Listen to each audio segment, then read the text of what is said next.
ये US mode हैं। अब हमारे साथ foundation for defence of democracies के रिसर्च एनालिस्ट सैमुअल बेनोर जुड़े हैं। सैमुअल, इस चीनी संचालित खदान का कहना है कि बढ़ती हिंसा के कारण 1 महीने के भीतर संचालन जारी रखना मुश्किल हो सकता है। क्या सिर्फ यही परियोजना खतरे में है या बलूचिस्तान में चीन की पूरी रणनीति जोखिम में है? हमें इस रिपोर्ट से क्या समझना चाहिए? हाँ, ये सिर्फ एक परियोजना नहीं है, बल्कि चीन पिछले 5 सालों से पाकिस्तान में अपने निवेश को लेकर चिंतित है।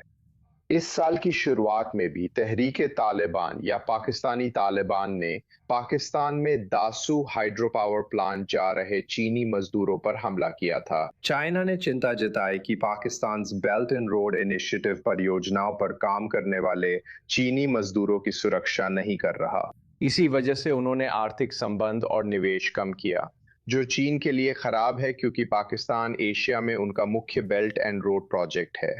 तो इसी से जुड़ा सवाल है कि ये क्षेत्र चीन के लिए, खासकर पश्चिमी चीन को कतर और अरब सागर से जोड़ने वाला कॉरिडोर इतना रणनीतिक रूप से महत्वपूर्ण क्यों है? इस सब का चीन की अर्थव्यवस्था पर क्या असर पड़ेगा?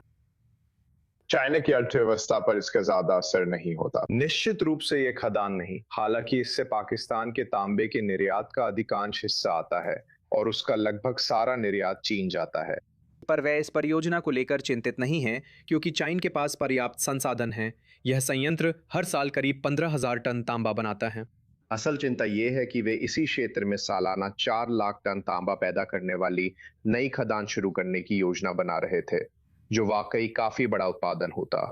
लेकिन अब चीन इस बात पर सवाल उठा रहा है कि क्या ये संभव भी है या नहीं। बलूचिस्तान लिबरेशन आर्मी खास तौर पर विदेशी ताकतों को अपने क्षेत्र में नहीं देखना चाहती और ना ही अपनी प्राकृतिक संपदा की लूट खसोट चाहती है, जैसा आपने कहा, और फिर उन्हें कुछ न देना। तो इसी बात को ध्यान में रखते हुए अगर ये बलूच अलगाववादी महसूस करते हैं कि चीन उनकी संपदा ले रहा है और उस संपत्ति का कुछ हिस्सा क्षेत्र से बाहर ले जा रहा है, तो क्या चीन इन हमलों को रोक सकता है अगर वो बलूच लोगों को आर्थिक रूप से मुआवजा दे?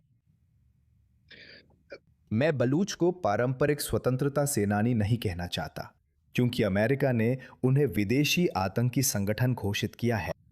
मध्य पूर्व में अनुभव से सीखा है कि आतंकवादियों को पैसे देना अक्सर बेकार होता है। चाइना ने पहले भी सख्त कदम उठाने की कोशिश की थी।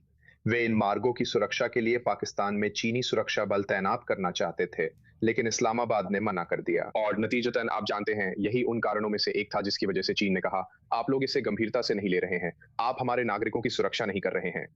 चीन कहता है कि उसकी पाकिस्तान से हर मौसम की दोस्ती है और सुरक्षा सहयोग बढ़ाने की बात करता है, लेकिन असल में चीनी नागरिक मारे जा रहे हैं। बीजिंग ऐसी चीज उस आर्थिक परियोजना में नहीं देखना चाहता जिसे एक सहयोगी परियोजना माना जाता है। अगर पाकिस्तान सुरक्षा उपाय नहीं करता तो क्या बीजिंग बेल्ट एंड रोड परियोजनाओं की सुरक्षा खुद संभाल सकता है?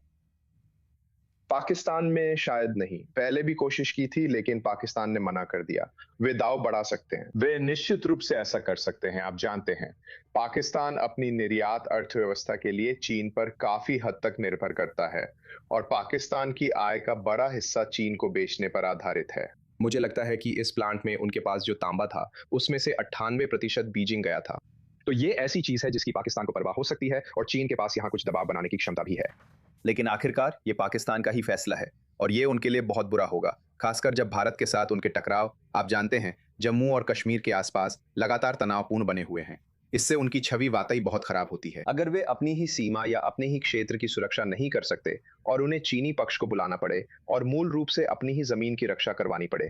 सैमुअल बेनोर, चाइना, पाकिस्तान और बलूचिस्तान पर बेहतरीन जानकारी देने और हमारे साथ i24 न्यूज इंग्लिश पर जुड़ने के लिए धन्यवाद। धन्यवाद।